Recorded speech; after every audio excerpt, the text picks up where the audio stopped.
Emang. Oke. Ya, jadi langkah-langkah dalam menyusun skala psikologi, yang pertama Anda harus menetapkan dulu apa variabel yang akan Anda ukur. Nah, oleh karenanya nanti Mbak Mega, terus Mas Dirgantara sama Mbak Sylvia, ya, itu bisa menentukan dulu variabel apa yang akan diukur. Saran saya sih pilih variabel yang kira-kira nanti itu bisa Anda lanjutkan dalam tugas skripsi Anda. Maksudnya nanti skripsi itu mau meneliti apa sih gitu ya. Nah, itu yang dipilih. Misal skripsinya mau meneliti tentang, misalnya mau meneliti tentang harga diri, self esteem. Ya, pilihlah variabel itu sebagai tugas ini supaya nanti alat ukurnya itu bisa dipakai ketika skripsi gitu loh. Tidak perlu menyusun alat ukur lagi karena sudah pernah membuat. Atau setidaknya kalau menyusun lagi itu tinggal membenahi apa yang sudah dikerjakan di tugas kuliah ini. Nah, untuk latihan mata kuliah ini nanti Anda hanya menyusun satu saja, satu alat ukur. Kalau skripsi nanti kan dua. Nah, jadi setidaknya sudah punya satu alat ukur gitu maksudnya. Nanti tinggal menambah pada saat menyusun skripsi. Misal skripsinya mau meneliti tentang bunuh diri ya, sekarang yang banyak itu misalnya tentang bunuh diri atau tentang menyakiti diri sendiri. Kalau yang klinis ada self injury itu kan lagi tren ya misalnya. Atau kalau di pendidikan itu tentang kelekatan siswa. Itu juga lagi tren misalnya student engagement ya. Kalau di industri juga kelekatan karyawan ya. Employee engagement itu sedang tren misalnya. Maksudnya pilih variabel yang lagi tren itu supaya nanti tetap menarik, diteliti gitu loh ketika skripsi. Jangan pilih yang sudah banyak kayak motivasi belajar, udah banyak gitu nanti pas kamu ngajukan judul skripsi sama dosen mungkin nggak di ACC gitu kan. Jadi pertama tetapkan variabel yang akan diukur terlebih dahulu. Nah, variabel yang akan diukur disebut konstruk psikologis itu kan sesuatu yang sifatnya laten. Laten itu artinya sesuatu yang ada dalam diri manusia yang tidak terlihat secara kasat mata. Ya, ketika saya berbicara tentang motivasi, motivasi itu ada dalam diri kita. Tapi bentuk dari motivasi itu kayak apa, wujud rupanya kayak apa, kita kan tidak tahu. Ketika kita berbicara tentang agresivitas, perilaku agresivitas, dorongan untuk berperilaku agresi pada diri kita itu ada. Tetapi apa yang disebut dengan agresivitas itu kan tidak bisa kita lihat dengan kasat mata. Itu yang disebut variabel laten. Nah, variabel psikologis itu yang sifatnya non kognitif itu ada yang sifatnya tersembunyi dalam diri kita, ada yang sifatnya bisa dilihat dalam bentuk perilaku ya. Misalnya perilaku agresi, perilaku bullying itu kan terlihat. Tapi kalau misalnya harga diri, kemudian misalnya efikasi diri, kepercayaan diri itu kan sesuatu yang sifatnya di dalam ya. Nah, karena variabel itu sifatnya sesuatu yang bersifat laten, ada pada diri kita, maka ketika kita mau mengukur motivasi nih, atau kita mau mengukur harga diri, atau kita mau mengukur keinginan untuk menyakiti diri sendiri, atau kita mau mengukur kelekatan karyawan, atau mau mengukur variabel apapun. Langkah pertama yang harus kita lakukan adalah melakukan operasionalisasi konsep indikator perilaku. Maksudnya apa? Maksudnya kita pertama-tama harus mencari tentang pengertian. dari variabel yang akan kita ukur. Nah, pengertian dari variabel yang akan kita ukur itu akan banyak kita temukan pengertian-pengertian itu.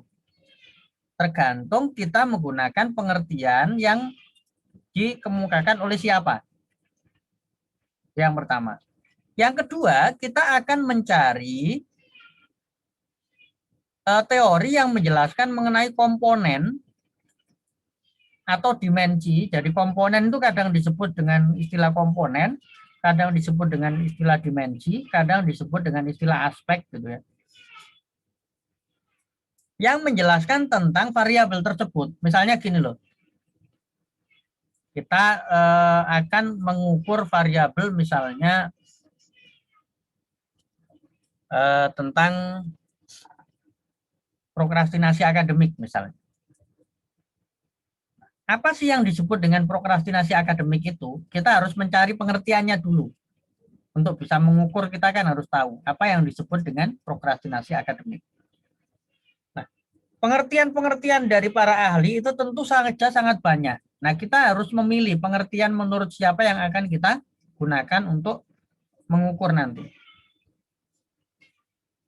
Nah, setelah kita tahu bahwa misalnya menurut Ferrari misalnya,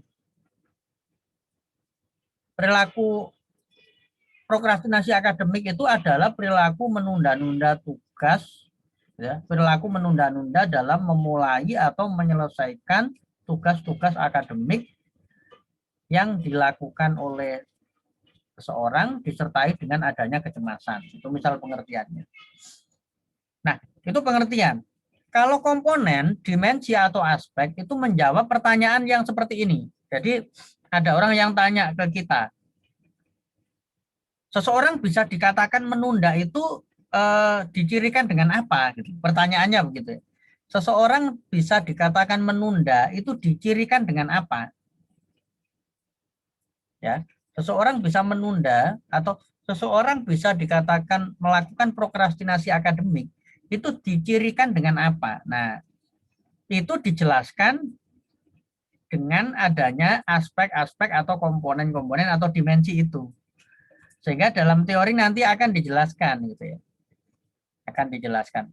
Seorang yang melakukan perilaku prokrastinasi akademik ditandai dengan beberapa aspek berikut. Misalnya aspek A, tidak segera memulai mengerjakan tugas, misalnya. B apa, C apa, dan seterusnya. Itu namanya aspek. Nah, dari aspek-aspek itu kemudian nanti kita bisa menyusun indikator. Bisa menyusun indikatornya.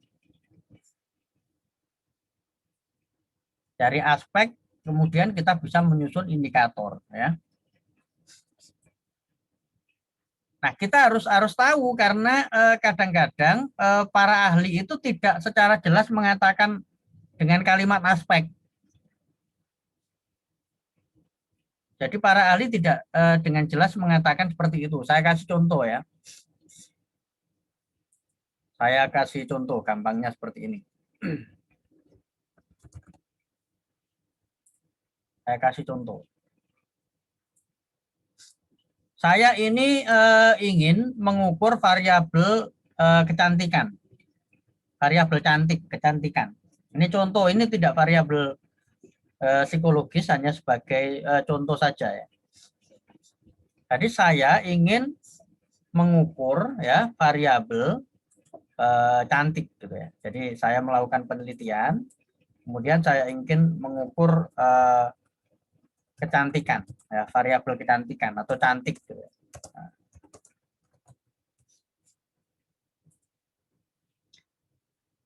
Ketika saya ingin mengukur kecantikan seseorang, maka pertama-tama saya harus mencari teori ya. Teori itu bisa berupa tadi yang pertama dalam bentuk pengertian, yang kedua adalah teori yang menjelaskan mengenai aspek dan indikator-indikator. Jadi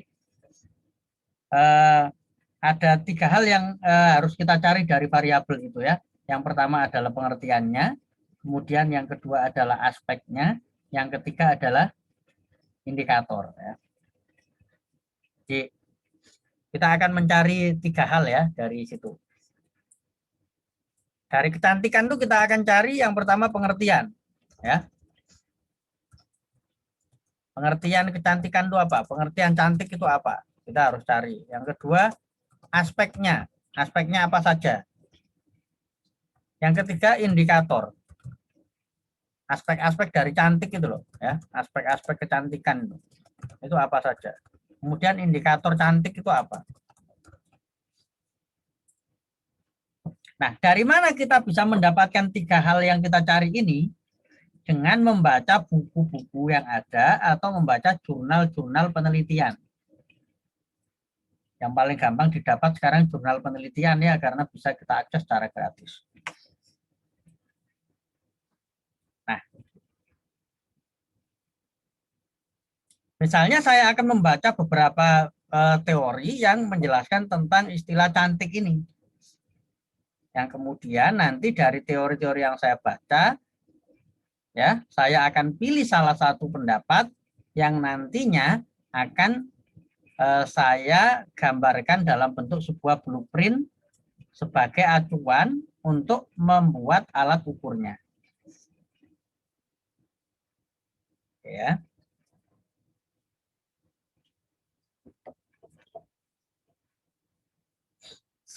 Oke.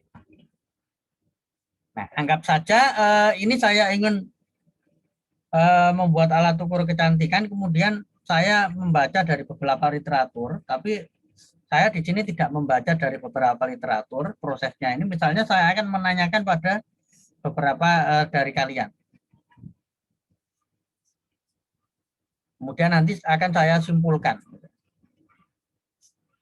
Kira-kira proses mencari, membuat indikator atau aspeknya itu nanti seperti itu ya. Misalnya saya tanya ke Mbak Sylvia. Mbak Sylvia, cantik itu menurut Anda apa?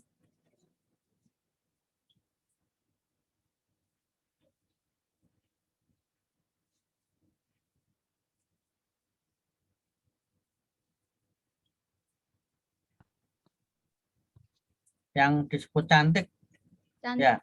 Itu Apa Mbak? Cantik itu perilaku berbuat sesuatu yang baik, Pak. Ini ya.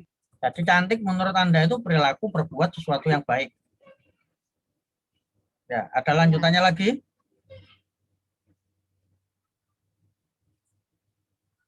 Cukup atau ada lanjutannya?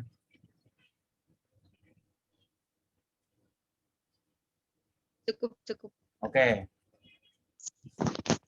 Kalau Mbak Mega, apa Mbak cantik menurut Anda, Mbak?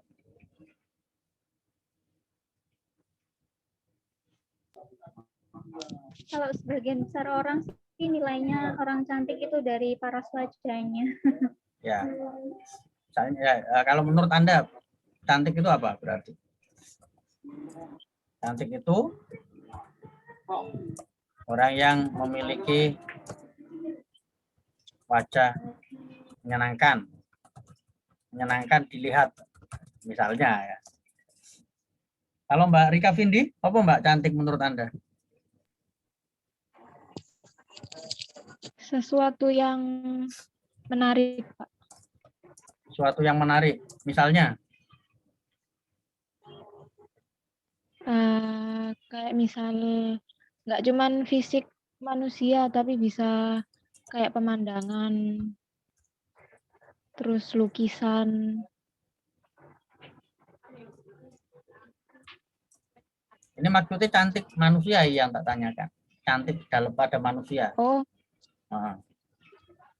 Sesuatu yang menarik dan indah, Pak. Sesuatu yang menarik dan indah. Kan ya. biasanya yang dilihat fisiknya ya. Oke, nah, misalnya gitu ya.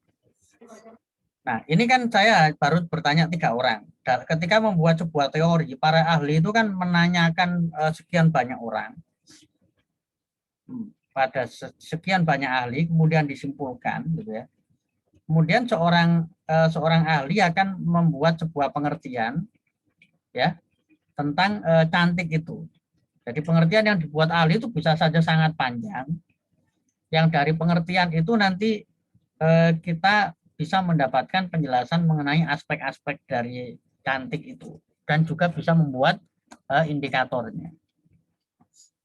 Maksudnya saya ingin mengatakan bahwa ketika nanti Anda membaca literatur itu tidak semua ahli kemudian di dalam tulisannya itu langsung bilang aspek-aspek kecantikan adalah. Tidak semuanya bilang seperti itu, meskipun yang dia maksud itu bisa saja bercerita tentang aspek-aspek variabel yang Anda cari. Ya. Seorang ahli juga tidak selalu mengatakan indikator dari cantik itu ini loh gitu. Meskipun yang dijelaskan itu adalah tentang indikator, tapi dia nggak selalu bilang seperti itu. Oke, misalnya dari pendapat Anda bertiga ini, yang pertama mengatakan, misalnya Mbak Sylvia, perilaku cantik itu adalah perilaku berbuat sesuatu yang baik. Artinya dikatakan cantik itu jika seseorang melakukan sesuatu yang baik gitu. Kemudian kalau Mbak Mega mengatakan cantik itu ya memiliki wajah yang menyenangkan dilihat. Kalau Mbak Rika Vindi sesuatu yang menarik, biasanya lebih banyak dilihat fisik, secara fisik. Nah, oke. Sekarang dari tiga pendapat ini, kira-kira bisa kita bedakan menjadi berapa komponen? Cantik itu bisa kita bedakan menjadi berapa komponen di sini? Dari pendapat ini tadi loh. Dari pendapat 3 orang ini tadi. Nah, dari pendapat 3 orang. Nanti kalau kita membuat blueprint tes itu kan isinya di sini yang pertama adalah komponen ya, atau ini biasa disebut dengan aspek ya. Ada juga yang menyebut dengan dimensi ya. Komponen, aspek atau dimensi. Tapi yang sering digunakan itu adalah aspek ya, yang sering digunakan. Ini ada namanya aspek, yang berikutnya nanti ada namanya indikator ya. Nah, dari aspek ada indikator, dari indikator nanti baru jenis soalnya ya, favorable atau unfavorable kan gitu. Ini aspek indikator. Jadi gambarannya aspek atau komponen itu suatu yang lebih besar. Di dalam aspek itu selalu ada namanya indikator ya. Di dalam aspek selalu ada namanya indikator. Nah, sehingga balik lagi dari pendapat 3 orang ini kan bisa kita bedakan menjadi 2 aspek. Meskipun Anda tadi tidak mengatakan aspek, Anda bertiga sebagai ahli tidak mengatakan aspek dan indikator ya. Ini saya kasih contoh yang terjelek, tapi biasanya di beberapa tulisan bisa saja seorang ahli sudah langsung mengatakan ini aspeknya, ini indikatornya. Atau paling tidak menjelaskan ini aspeknya tanpa menjelaskan indikator. Nah, dari 3 pendapat ini itu sudah bisa kita golongkan bahwa di sini ada 2 aspek. Pendapatnya Mbak Sylvia mewakili aspek non fisik ya, aspek non fisik atau kita bisa katakan aspek psikologis misalnya ya, atau non fisik ya, katakan non fisik gitu yang paling gampang. Nah pendapatnya Mbak Mega sama Mbak Rika Vindi mewakili aspek fisik. Maka dari pendapat 3 orang itu sudah bisa kita kelompokkan di sini bahwa kecantikan itu ada aspek fisik dan ada aspek non fisik.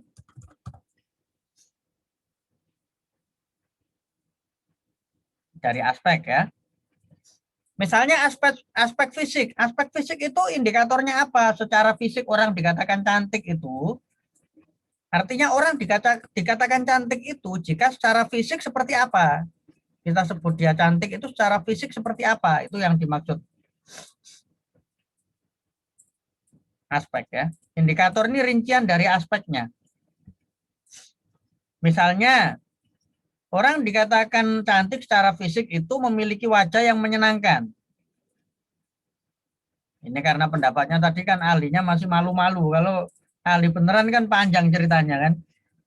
Dari wajah seperti ini, dari rambut seperti ini misalnya gitu ya. Nah, maka kita bisa masukkan di sini secara fisik, misal indikatornya memiliki wajah menarik misalnya. Nah, ini indikator. Indikator diperoleh dari mana tadi? Dari uraian tentang aspeknya. Misalnya 2, katakan. Rambut panjang. Misalnya, dan seterusnya. Nah, kalau aspek non-fisik misalnya 1. Tadi kan berperilaku yang baik. Berperilaku yang baik. Misalnya. 2, misalnya pinter. Ada yang mengatakan orang cantik itu kalau dia pinter. Misalnya. Dan seterusnya. Ini namanya indikator. Jadi indikator adalah rincian dari aspek. Ya.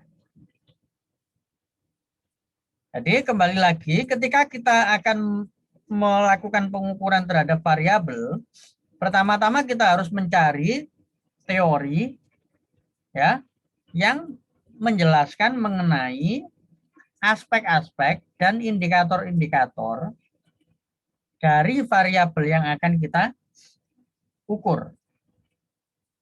Yang itu akan kita jadikan sebagai acuan untuk menyusun suatu alat ukur.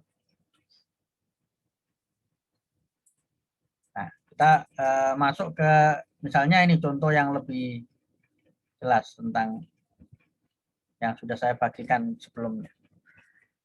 Misal saya akan mengukur tentang harga diri. Saya akan mengukur tentang harga diri. Maka yang harus saya lakukan adalah saya perlu mencari berbagai pendapat ahli tentang harga diri. Kemudian saya bisa memilih salah satu pendapat, atau saya boleh menggabungkan beberapa pendapat jika satu pendapat itu tidak lengkap, tidak terlalu lengkap. Tapi kalau kita sudah menemukan satu pendapat yang lengkap menurut kita, ya kita cukup menggunakan satu pendapat saja. Misalnya ini, menurut Velker terdapat 3 dimensi dalam harga diri, yaitu perasaan diterima.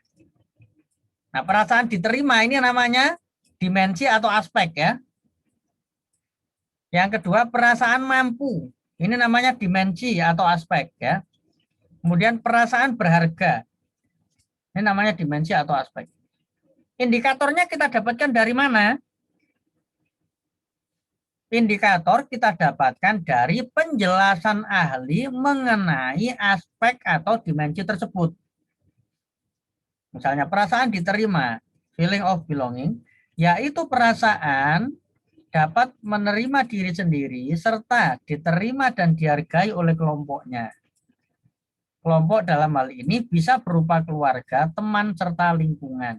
Nah, indikator dari perasaan diterima ini bisa kita dapatkan dari sini, dari penjelasan tentang ini.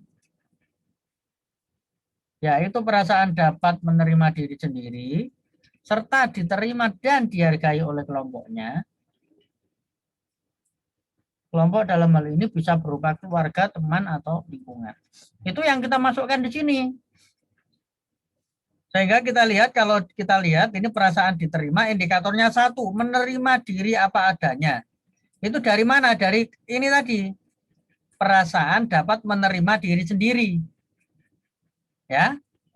Sehingga orang yang memiliki harga diri, dimensi pertama perasaan diterima, indikatornya apa? Pertama, dia menerima diri sendiri atau menerima diri apa adanya. Ini dibahasakan berbeda tapi maksudnya sama gitu ya. Kemudian merasa diterima dan dihargai dalam kelompok, serta diterima dan dihargai dalam kelompoknya. Ini indikator kedua, dimasukkan ke sini. Merasa diterima dan dihargai dalam kelompok. Jadi indikator diperoleh dari penjelasan ahli ya tentang aspek tersebut.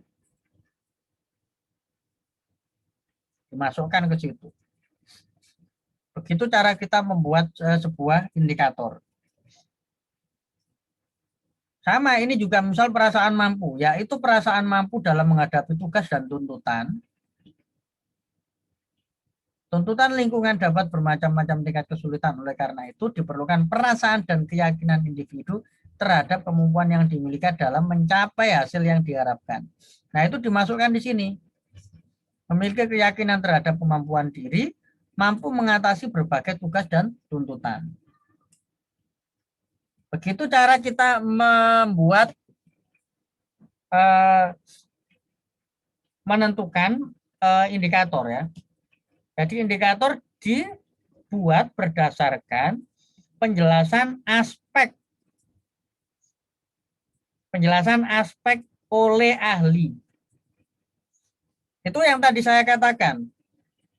Velker di sini ada nggak pendapat Velker di sini yang mengatakan yang di situ ada kata-kata indikator? Nggak ada loh. Dia hanya mengatakan terdapat 3 dimensi dalam harga diri. Dia tidak mengatakan indikatornya 1, 2, 3, 4, tidak. Nah, siapa yang menentukan indikatornya? Ya kita sendiri. Dengan membaca penjelasan dimensi-dimensi tersebut menurut Velker. Kenapa ini saya sampaikan? Karena mahasiswa itu sering salah mengartikan. Jadi ketika dia membaca sebuah buku hanya mengatakan menurut Velker terdapat 3 dimensi harga diri. Nah, itu dia katakan sebagai dimensi saja. Karena Velker tidak menyebutkan indikator, maka dia tidak bisa menjelaskan indikator menurut Velker.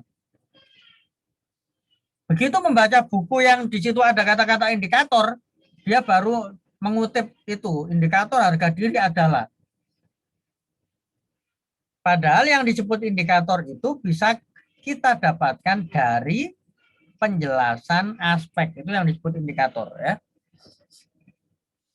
Nah, nanti bisa saja kadang-kadang Anda menemukan tulisan seorang ahli itu yang dia hanya menjelaskan indikatornya tanpa menyebutkan aspek. Dia hanya menyebutkan indikator tanpa menjelaskan aspek. Nah, tugas Anda adalah mengkelompokkan indikator-indikator itu ke dalam aspeknya. Jadi kalau ini kan ada dimensinya, Anda membuat indikatornya. Kadang ada pendapat ahli itu, ahlinya menjelaskan indikatornya, tapi tidak menyebut aspek. Nah, Anda yang mengelompokkan ke dalam komponen-komponennya. Seperti yang tadi. Ketika Anda bertiga saya tanya tentang kecantikan, Anda bertiga kan hanya menunjukkan indikatornya. Cantik itu adalah berperilaku baik, cantik itu adalah, itu kan indikator. Nah, karena ahlinya tadi hanya menjelaskan indikator, maka saya akan mengelompokkan indikator itu ke dalam aspek-aspeknya. Supaya kita bisa mengetahui bahwa, oh kalau ini fisik, rambut, wajah, rambut ini berarti fisik nih. Berlaku baik, pinter ini berarti non fisik ini. Nah itu kita yang mengelompokkan. Tapi kadang-kadang kita membaca teori yang sangat lengkap. Ahlinya juga menyebut ini aspek-aspeknya, ini indikator-indikatornya. Nah, itu tinggal enaknya tinggal pindah saja. Tapi kadang-kadang kita mendapatkan yang hanya menjelaskan tentang aspeknya, tidak menyebut indikator. Ya, indikator itu kita dapat dari penjelasan ahli dari aspek-aspek ini. Kita kemudian akan menyusun indikator-indikatornya. Jadi proses penyusunan skala itu dimulai dari menentukan variabelnya, lalu mencari definisi, mencari teori, agar kita mendapatkan gambaran tentang mana aspeknya, mana indikatornya, kemudian kita akan menyusun yang namanya blueprint testnya. Kita akan menyusun blueprint testnya.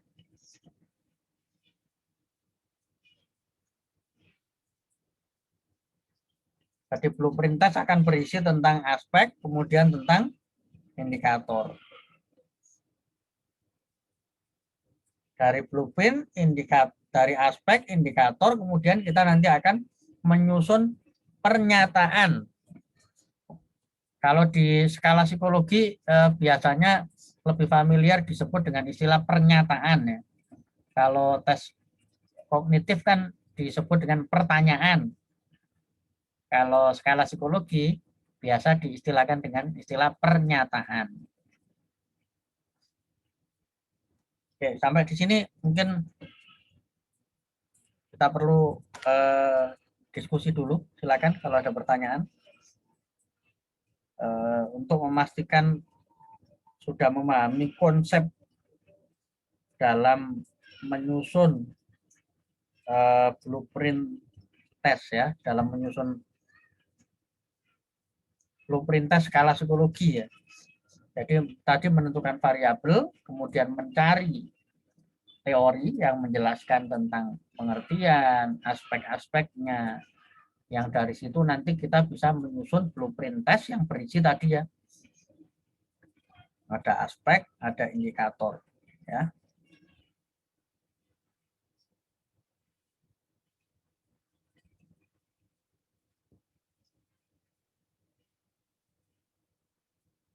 Ya, silakan.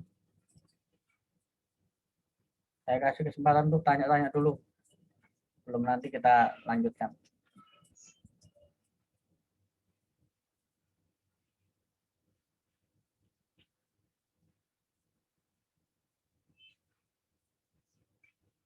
Oke, tak tanya satu-satu aja untuk memastikan. Oke, Mbak Mega. Sampai sejauh ini ada yang mau ditanyakan?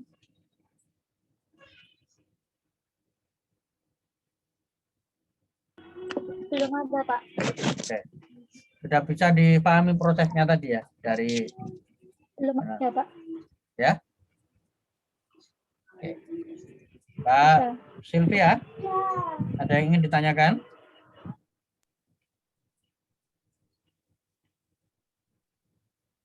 Belum, Pak. Oke. Belum ada. Tapi sudah paham semua ya ini ya, maksudnya prosesnya tadi ya. Ya. Jadi nanti tugas-tugas Anda Pak. seperti itu ya. Satu, milih variabelnya apa. Silakan dipilih nanti yang kira-kira menurut Anda menarik untuk dibuat alat ukurnya. Terus cari teorinya. Habis itu buat blueprintnya tadi. Buat blueprint. Setelah buat blueprint, nanti langsung buat pernyataannya ya, buat pernyataan. Buat pernyataan skala psikologinya.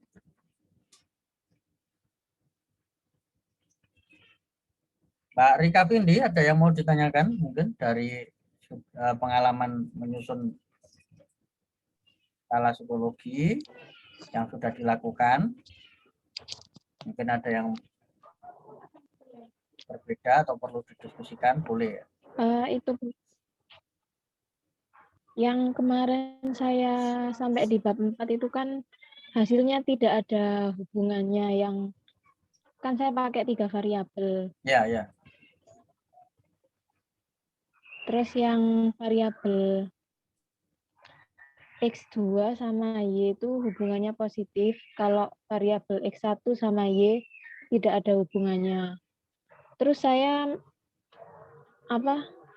masih cari teori pendukung untuk kenapa kok bisa tidak ada hubungannya itu, Pak. Itu masih bingung di situ. Oke. Nah, ini sebagai contoh kasus. Apa mungkin ya? Yang diteliti Mbak Rika Vindi itu variabel Y-nya apa? Body dysmorphic disorder, Pak. Ya, variabel Y-nya itu body dysmorphic disorder, nggak puas sama bentuk tubuh gitu ya istilahnya. Gangguan itu ya, body Ya. dysmorphic ya. Kemudian variabel X-nya ada 2 ya. Yang pertama apa, Mbak? Yang pertama apa variabelnya? Self esteem. Self esteem ya. Yang pertama self esteem. Yang pertama self esteem, Hmm, yang kedua body image. Body image ya. Jadi yang pertama self esteem, harga diri. Harga diri dengan body dysmorphic. Nah, itu berarti kan kalau harga dirinya tinggi, body dysmorphicnya rendah. Gitu ya.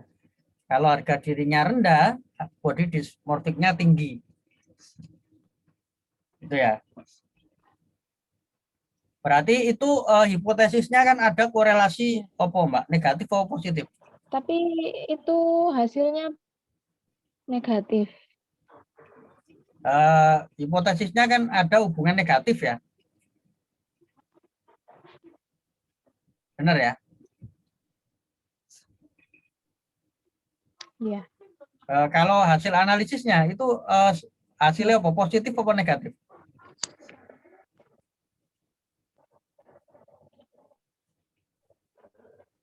Positif, Pak.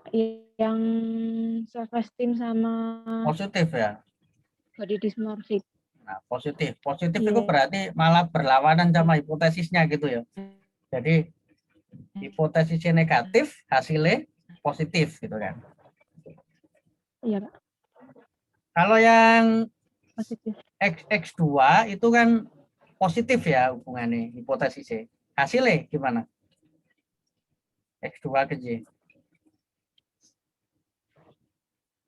Body image sama body dysmorphic tidak ada hubungannya, Pak. Nggak ada hubungannya. Kalau yang X1 Tidak ke berhubungan. kalau X1 X2 ada Iya. hubungan tapi positif. Berlawanan sama Iya, Pak. hipotesis ya, hipotesis negatif kan. Iya. Iya.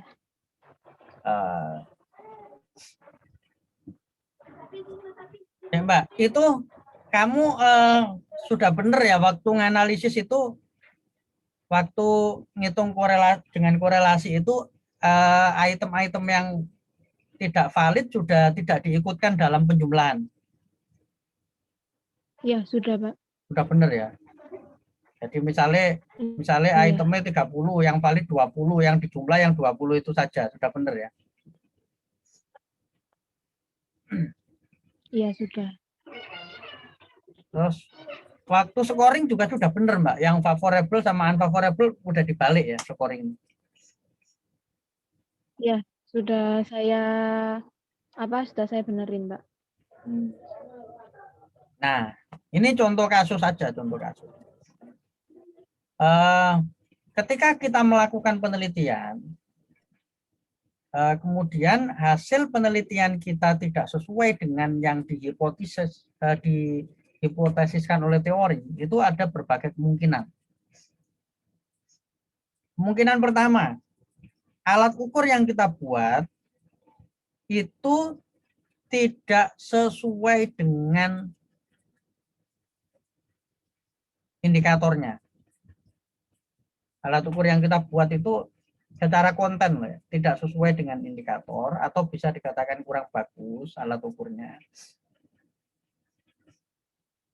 Nah, ketika alat ukurnya itu tidak bagus, maka subjek atau partisipan penelitian itu bisa menjawabnya asal-asalan.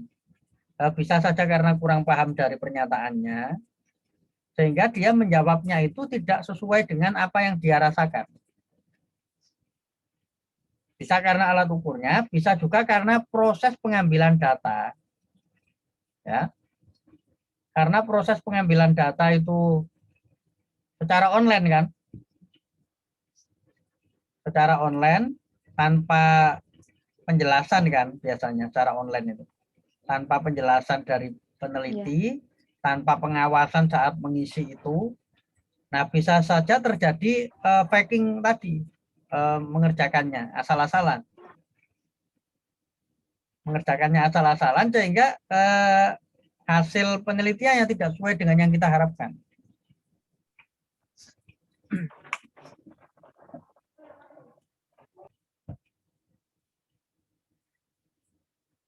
Karena kalau secara teori itu harusnya hasil penelitian teorinya itu kan sudah kuat, sehingga harusnya hasil penelitian kamu itu sesuai dengan teori harusnya.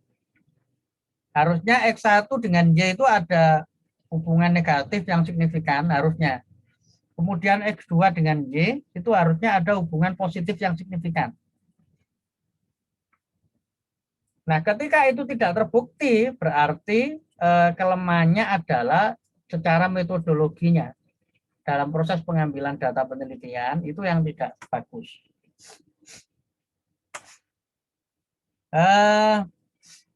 Yang diteliti Mbak Rika itu mahasiswa loh. Remaja, Pak. Anak SMP, SMA. Oke. Sebenarnya kamu kan masih punya waktu ya. Sekarang sampai ujian nanti loh kan masih punya waktu. Oh, berarti nambah subjek lagi, Pak. Kalau menurutku loh ya, solusi yang paling aman itu, Iya. alat ukur kamu itu waktu itu kan uji coba terpakai toh Mbak. Maksudnya langsung diujikan sekali saja toh. Iya. Nah sekarang kamu pilih item-item yang valid aja, yang nggak valid dibuang, terus item-item yang valid aja itu yang digunakan untuk mengambil data penelitian. Jadi kamu ngambil data lagi. Ngambil data lagi dengan item-item yang valid saja. Itu menurutku masih nutut. Nanti kamu tinggal ini kok. Analisis ulang terus masuk no angka-angka itu terus karek ngolah pembahasan selesai tuh. Tinggal ngolah pembahasan selesai. Paling ngambil data nggak sampai seminggu selesai, Mbak.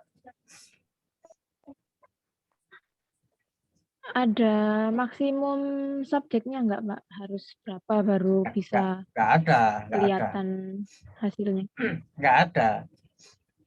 Kalau alat ukur kamu bagus, proses ngambil datanya bagus, itu katakan 60 subjek kan sudah bisa konsisten hasilnya atau 100 lah. Jadi kalau menurutku sih lebih baik kamu pilih item-item yang valid-valid aja yo. Jadi yang kemarin itu anggap aja cuma sebagai uji coba alat ukur gitu loh Mbak. Uji coba alat ukur, Iya. ada sekian orang itu diperoleh item-item yang valid yang mana saja itu tetap dipakai. Nah setelah itu item-item yang valid itu diuji cobakan pada subjek penelitian. Kalau yang kemarin itu masuk subjek uji coba istilahnya. Nah sekarang yang subjek penelitian. Iya. Cobaan lagi, siapa tahu dengan penyajian yang menggunakan item-item yang valid saja itu nanti hasilnya berbeda. Itu mungkin lebih aman kalau maksudnya dengan kamu masih punya waktu, maksud saya. Masih punya waktu untuk nunggu ujian itu loh. Daripada nanti kamu kena penguji yang nggak bisa memahami hasil penelitian kamu. Karena kan salahnya di metode. Terus misalnya nanti harus disuruh neliti ulang kan malah susah. Lebih baik kamu ini sekarang. Soalnya nggak semua penguji bisa mengerti loh Mbak. Kalau yang uji aku mungkin aku ngerti karena itu proses itu. Jadi lebih baik itu. Waktu itu disuruh Buni tanya Pak Anto. Uji coba ulang aja nih solusi ininya. Bukan uji coba ulang, penelitian ulang. Ambil data lagi gitu. Iya Pak. Kamu bisa tuh misalnya seminggu gitu dapat data baru. Selesai Mbak, kan masih lama ini waktu. Tuh berapa lama? 100 orang itu 3 bulanan Pak. Soalnya kan waktu itu agak susah cari anak SMP SMA Pak. Kan online. Loh, jadi di rumah. Caranya saya sebarnya itu via caranya ini Mbak, caranya itu. Kamu ke sekolah punya tujuan, Terus langsung kerjasamanya dengan guru BK. Nah, nanti guru BK itu yang nugasi siswanya. Jadi link Google Form-nya itu sama guru BK disebarkan ke grup siswa. Selesai.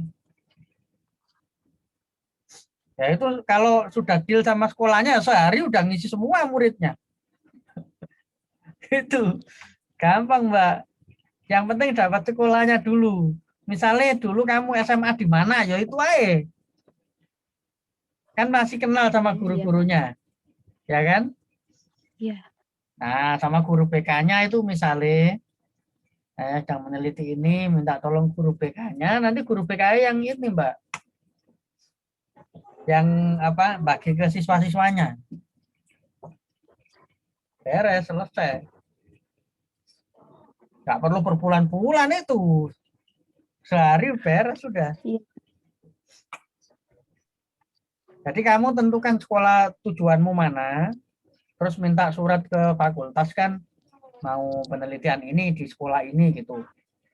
Nah nanti ketemu sama guru BK-nya gitu, terus minta tolong guru BK-nya, katakan di sekolah kamu dulu berapa siswa?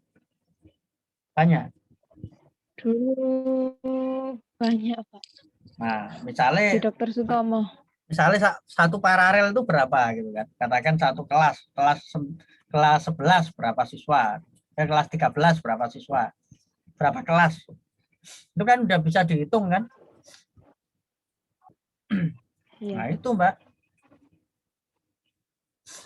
Atau pakai channel-channel lain, pokoknya yang bisa nembus ke sekolah itu lebih enak daripada kamu sebar Google Form-nya yang liar itu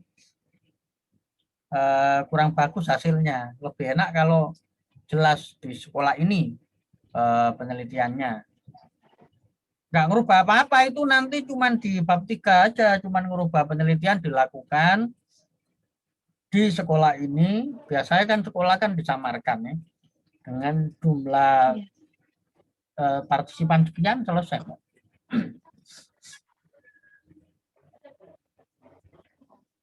Masih nutut ini baru bulan Mei kok. Biasa ujian kan masih Agustus gitu. Sidangnya bulan Juni, Pak. Nah, itu pengumumannya, tapi kan enggak mungkin, ya kan? Maksudnya perkuliahan itu kan sampai bulan apa aja? Perkuliahan ini kan masih Maret, April, Mei, Juni.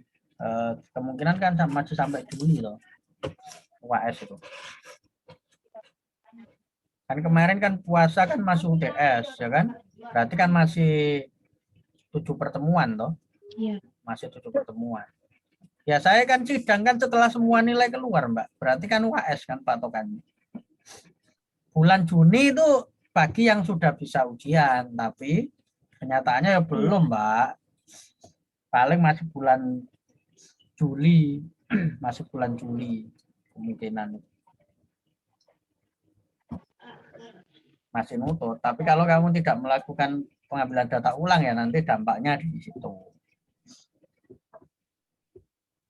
Ya alasannya ya problem pengambilan data dilakukan secara online sehingga itu memungkinkan subjek mengisi asal-asalan ya. Cuma itu aja alasannya nanti.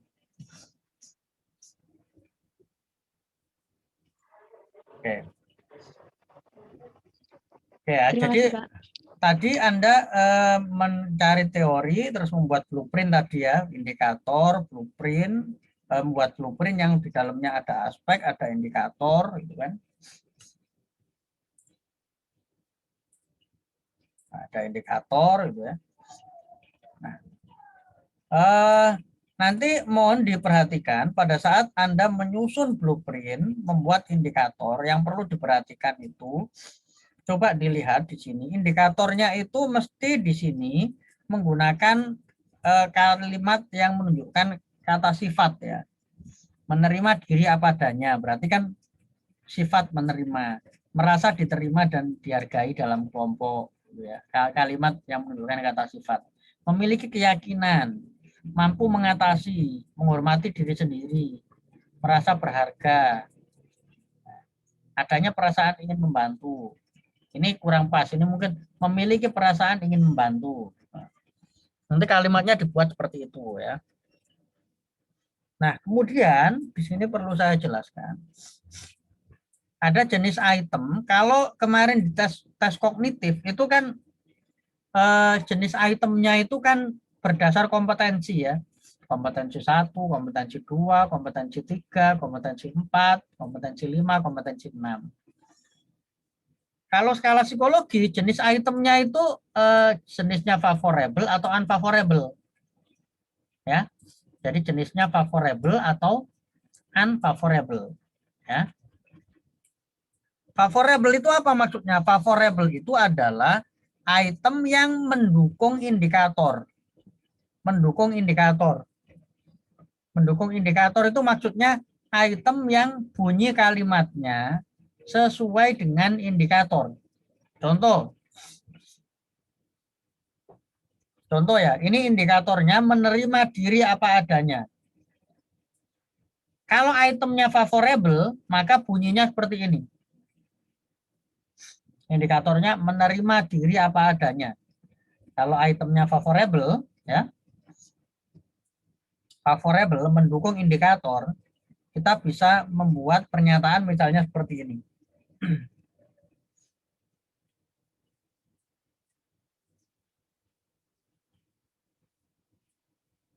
Meskipun orang lain menilai saya negatif, saya tetap bangga dengan diri saya. Itu item favorable namanya. Meskipun orang lain menilai saya negatif, saya tetap bangga dengan diri saya. Kalau dia menjawab sangat setuju, berarti dia kan menerima diri apa adanya. Jadi ketika saya kasih pernyataan seperti ini, meskipun orang lain menilai saya negatif, saya tetap bangga dengan diri saya. Kalau Anda menjawab sangat setuju, berarti Anda kan menerima diri Anda apa adanya. Maka itu disebut item favorable. Item yang searah atau mendukung indikator. Kalau unfavorable itu item yang tidak mendukung indikator. Contoh, indikatornya menerima diri apa adanya.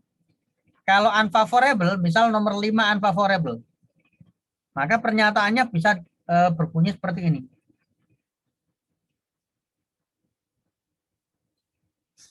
Saya sangat menyesal terlahir seperti ini. Saya sangat menyesal menjadi diri saya saat ini. Saya sangat menyesal menjadi diri saya saat ini. Kalau Anda mengatakan sangat setuju, berarti Anda kan tidak menerima diri Anda apa adanya. Makanya disebut unfavorable. Pernyataan yang tidak mendukung indikator. Jadi pernyataan yang tidak mendukung indikator. Tapi yang perlu diperhatikan ketika Anda membuat item yang mendukung indikator dengan yang tidak mendukung indikator, itu harus menggunakan situasi atau kalimat yang berbeda ya. Nggak boleh tinggal nambahi kata tidak gitu. Misal yang menerima diri apa adanya yang favorable, misal saya buat pernyataan seperti ini. Meskipun orang lain menilai saya negatif, saya tetap bangga dengan diri saya. Nah, ketika dijadikan unfavorable, Anda nggak boleh menggunakan pernyataan yang sama. Misalnya, orang lain menilai diri saya negatif, jadi saya tidak bangga dengan diri saya. Hanya menambah kata tidak dengan kalimat yang sama, dengan sebelumnya, yang hampir sama, itu tidak boleh. Jadi Anda harus membuat situasi yang berbeda dengan pernyataan yang sudah dibuat sebelumnya. Makanya kalau tadi nomor 1 pernyataannya, meskipun orang lain menilai saya negatif, saya tetap bangga dengan diri saya. Item nomor 5, saya membuat dengan kalimat yang berbeda. Saya sangat menyesal dengan diri saya saat ini. Nah, kalimat situasinya itu benar-benar berbeda gitu ya, pernyataannya ya. Pernyataannya benar-benar berbeda dengan pernyataan yang favorable. Jadi tidak boleh pernyataan yang sama terus tinggal nambahi kata tidak gitu. Karena kalau seperti itu nanti partisipan mudah mengenali, loh ini sama dengan yang tadi gitu. Sehingga nanti jawabnya bisa asal-asalan. Itu alasan yang pertama. Alasan kedua, kata-kata tidak itu biasanya mudah diingat oleh partisipan yang menyebabkan dia mungkin akan mengiyakan. Mengiyakan, jadi semua jawab sangat setuju semua. Atau sangat tidak setuju semua. Nah, biasanya saya menyarankan untuk membuat alat ukur itu mahasiswa membuat setiap indikator 4 ya. 2 favorable, 2 unfavorable. Setiap indikator ada 4 item. 2 favorable, 2 unfavorable. Tujuannya apa? Tujuannya supaya nanti kalau ada item-item yang tidak valid atau yang gugur, masih ada yang bisa digunakan. Ya, masih ada yang bisa digunakan. Jadi buat seperti ini nanti ya, 4, 4, 4. Nah, kemudian di sini perlu dilihat lagi. Kalau di tes prestasi kemarin, itu kan itemnya kan urut nomornya. 1, 2, 3, 4, 5 diurut. Kalau ini kan enggak urut kalau skala psikologi. 1, 3, 5, 7 enggak urut. Apa alasannya? Alasannya begini. Kalau namanya tes prestasi, itu sebelum diujikan memang harus diajarkan dulu.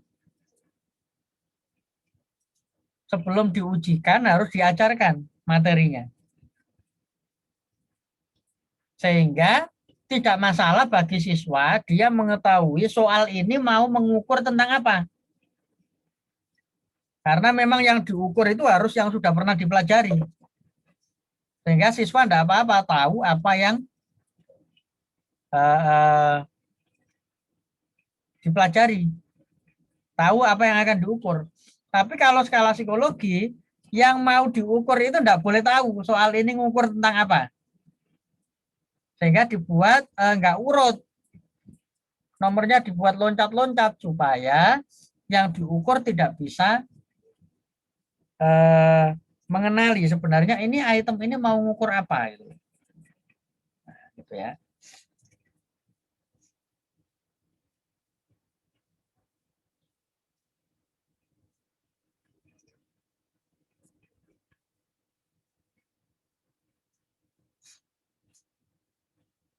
Nah, tugas Mbak Mega, Mbak Sylvia sama Mas Dirgantara itu membuat blueprint skala seperti ini. Ya, nah blueprintnya kan sebenarnya sudah saya minta kumpulkan hari ini. Tapi tadi saya cek belum ada yang mengumpulkan, jadi bisa dikerjakan. Blueprintnya bisa segera dikerjakan. Nanti akan saya periksa. Mungkin bisa dikumpulkan batas akhirnya sampai hari Kamis ya. Sampai hari Kamis dikumpulkan. Kemudian nanti akan saya kasih koreksi. Ya. Setelah itu nanti Anda bisa langsung menyusun itemnya ya. Menyusun itemnya. Nanti akan saya kasih penjelasan lagi mengenai bagaimana menyusun itemnya. Jadi Anda menyusun itemnya, nanti kemudian akan saya kasih feedback ya, kira-kira apa kekurangan-kekurangan dari item yang sudah Anda buat. Jadi pernyataan yang dibuat itu adalah pernyataan yang harus menggambarkan indikatornya ya. Pernyataan yang harus menggambarkan indikator. Nah, mungkin saya punya contoh punyanya mahasiswa barangkali ada ya. Ya, mungkin ada pertanyaan dulu sambil saya ini.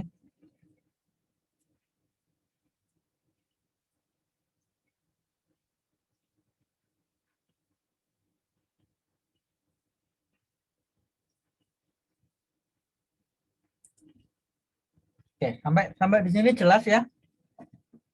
Nanti cara mengerjakan blueprintnya ya. Jelas, Pak. Saya kira seperti itu. Nanti silakan kerjakan dulu sesuai dengan contoh. Terus nanti akan saya kasih feedback ya. Kurangnya apa gitu. Nanti bisa dikerjakan, dikumpulkan paling lambat hari Kamis ya. Kumpulkan paling lambat hari Kamis. Nanti saya kasih feedbacknya. Apa yang kurang-kurang dari blueprint itu ya, yang kurang-kurang apa. Nah, nanti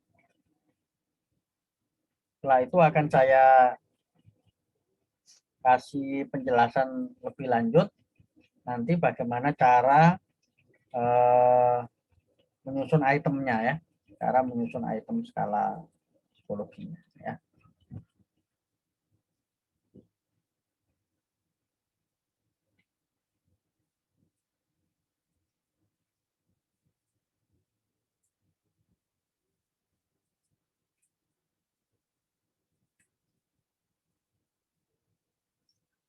Oke. Ada pertanyaan? Belum kita akhiri?